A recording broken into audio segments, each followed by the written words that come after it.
আসসালামু আলাইকুম প্রিয় বন্ধুরা, এই যে মসজিদটা দেখা যায়, এই যে মসজিদ, এই মসজিদের মসজিদ যার বাড়িতে মসজিদরা এবার মালিক হুজুর সাল্লাল্লাহু আলাইহি সাল্লামকে রক্তাক্ত অবস্থায় পেয়ে ওনাকে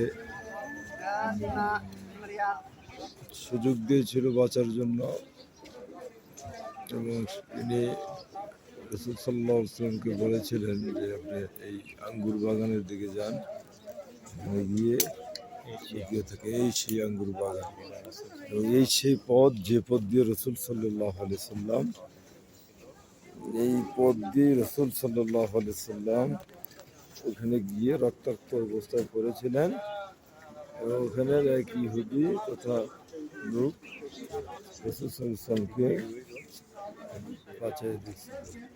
ধন্যবাদ।